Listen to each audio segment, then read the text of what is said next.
महायुतीच्या झालेल्या मंत्रिमंडळ विस्तारामध्ये भाजपचे नेते आणि माजी मंत्री सुधीर मुनगंटीवार यांना मंत्रिपद देण्यात आलेलं नाहीये। त्यामुळे मुनगंटीवार नाराज असल्याची चर्चा होती। मात्र आपण नाराज नाही, पक्षाची जबाबदारी देईल ती समर्थपणे सांभाळली जाईल असं मुनगंटीवारांनी स्पष्ट केलेलं आहे।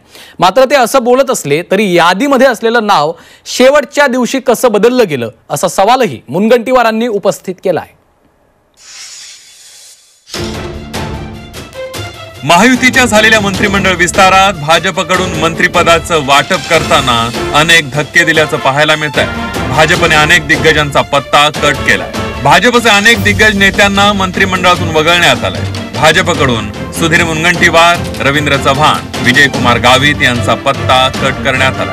मंत्रिपद न मिळाल्यानं सुधीर मुनगंटीवार नाराज असल्याची शक्यता आहे। ते नागपुरात असूनही विधान भवनात फिरकले नसल्याचं पाहायला मिळालं। रविवारी ही शपथविधी सोहळ्यात मुनगंटीवारांची अनुपस्थिती होती। त्यामुळे मुनगंटीवार नाराज असल्याच्या चर्चा सुरू आहे। मात्र मी नाराज नाही, मंत्रिपदाच्या संभाव्य यादीत कालपर्यंत असलेले नाव का कमी करण्यात आलं असा सवाल मुनगंटीवारांनी उपस्थित केला। एवढीच इच्छा आहे की मंत्रिमंडळामध्ये माझं नाव आहे असं सांगण्यात आलं आणि काल ते नव्हतं, एवढाच मुद्दा आहे की कालपर्यंत नाव असताना काल ते नाव का कमी करण्यात आलं तर ते मला फक्त माहित नाही। 2014 ते 2019 आणि 2022 पासून ते 2024 पर्यंत या 7.5 वर्षांच्या काळातील सत्तेत सुधीर मुनगंटीवार यांना महत्वाची मंत्रिपदं भाजपनं दिल्याचं पाहायला मिळालं। मात्र यंदा असं काय झालं की त्यांचं मंत्रिपद काढण्यात आलं?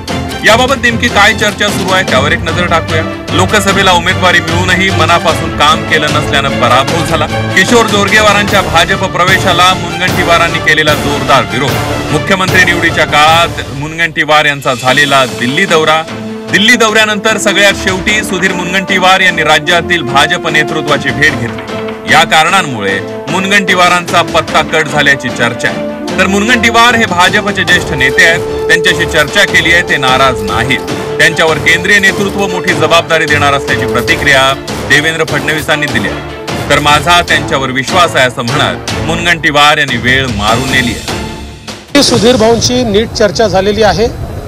सुधीर भाऊ आमचे ज्येष्ठ नेते आहेत आणि जसं मी सांगितलं की पक्षाने काही लोकांना मंत्रिमंडळात न घेण्याच्या पाठीमागे त्यांना काही विशिष्ट जबाबदारी देण्याचा मानस तयार केलेला आहे। शेवटी पक्ष आणि सरकार या दोन्ही गोष्टी आपल्याला चालवायच्या असतात। विश्वास ठेवतो मी, माझा विश्वास आहे ते बघत नाही। आज काही बघणं नाही, काल ते मला सकाळी फक्त तुमचं नाव नाही हे सांगताना म्हणाले काही नवीन जबाबदारी येईल असं बोल। मंत्रिमंडळातून वगळल्यानंतर मुनगंटीवार यांनी नितीन गडकरींची भेट घेतली। मात्र मुनगंटीवारांसारख्या दिग्गज नेत्यांचं मंत्रिपद कापल्यानं आश्चर्य व्यक्त केलं जात आहे। त्यामुळे आता पक्ष त्यांना नेमकी कोणती जबाबदारी देतो ते पाहणं महत्त्वाचं ठरणार आहे। कपिल राऊत, झी24 तास, नागपूर।